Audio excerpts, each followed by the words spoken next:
Hey, what is going on, everyone? I hope you are having an awesome day.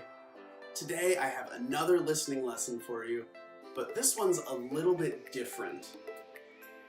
A lot of English students can understand me and they can understand other English teachers, but when they try to understand native speakers in the real world, they speak too fast and their pronunciation is too difficult to understand. Maybe you feel this way. So today I have 5 tips on how you can understand native English speakers better. Let's get started. The first thing that you need to remember when you're listening to native English speakers is that they use a lot of filler words. These are words like like, so, and it's tricky because these words don't really mean anything. So while listening, just ignore them and focus on the other words in the sentence that actually do have meaning. I'll give you an example. So I was at work earlier and the printer kept breaking down. Here, so, and like, all are just kind of filler. They don't mean anything, so the correct sentence would just be, I was at work earlier and the printer kept breaking down. The next tip is that native speakers sometimes remove very obvious words from their sentences. This is usually only when they're speaking or when they're writing something casually, like a text message. So, for example, sentences like, do you want to get dinner together on Friday become shortened to, wanna get dinner Friday. Something that's also really common is that native speakers will combine 2 words into one word. So there at the bottom, going to sometimes becomes gonna, and then in that example sentence, want to becomes shortened to wanna. It means the exact same thing. Next, it's important to remember that native speakers use a lot of idioms and native level expressions in their speaking. So if you're listening to a native speaker and a word or phrase doesn't make sense in the sentence, it probably has another definition that you don't know about. In the moment, it can be confusing, but try your best to use context to find out the meaning of the words. And this means to look at the rest of the sentence and look at the rest of the conversation to try to guess as best you can what those words mean. Here's an example. Maybe 2 friends are talking and one says, check out my new shoes. The other friend says, nice man, those are tight. Tight might be a little confusing because usually the word tight means the opposite of loose, but here the friend is impressed with the shoes, he likes them, and he says those are tight, so maybe tight is similar to cool or awesome.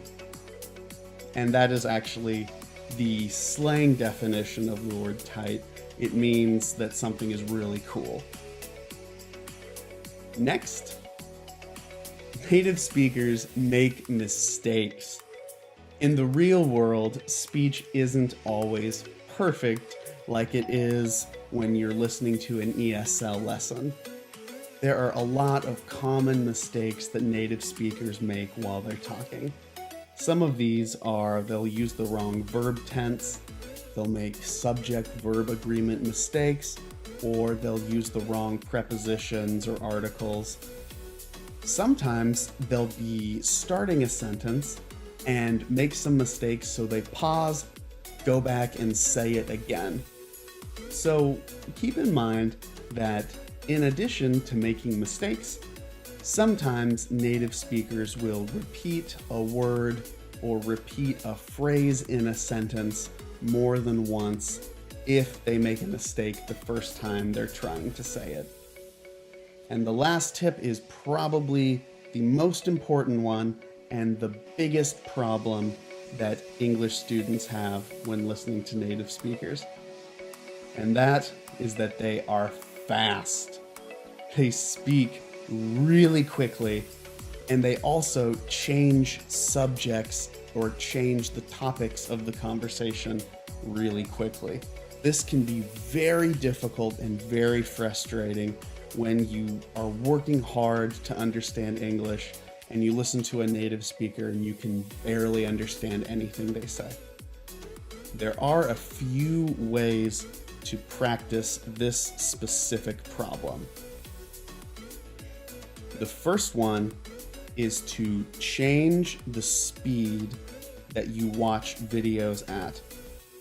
You can find some videos that you already know and understand well, and then turn the speed up, watch it faster. Or if a video is too fast, you can slow it down and try to learn the words and then try it again at full speed. I'll give you an example. Her side of the story. Oh man, she been putting my business in the street. She has. What'd she say? She said you're putting your business in the street is basically what she said. She said that when you don't have money, which she said is often, you have no cash on you or no wallet on you, you will panhandle. You will go up to people and say, "Can I have money?" All right, hold up. See, this side. So, all right, so this has been a real issue in our marriage. It has. This is right. So we've been together 20 years this new year. All right. That's a lot of years. Right? But we almost ain't make it. We almost ain't make it. Right? So our family, we started a company. We just launched this company. It's called Just Water. Right? Okay. So it's 81% paper bottle. Hopefully that makes sense. My advice would be play videos as fast as possible while still being able to understand them. This will train your ears to understand spoken English that is really fast, and it will help you when you're talking with native speakers. And also, when you're listening to a very fast speaker, focus on the main key words in the sentence and try to connect the rest together in your mind. Here's an example of just listening for the key words in a sentence. But I don't wear jewelry. I rarely have money. I don't carry money with me, right? So there he said, I don't have jewelry. I rarely carry money with me. But the key words are just don't have money. So if you can catch those key 2, 3, or 4 words in a sentence, then you can find 90% of the time what that sentence means. So try your best to focus on those key words when you're listening to a fast-talking native speaker. All right, thank you guys so much for watching. I hope these tips will help you understand native English speakers better. If you want more practice with your listening, go watch some of my American English listening lessons. I think they will really help you out. Keep studying hard, stay positive, and I look forward to seeing you in the next video.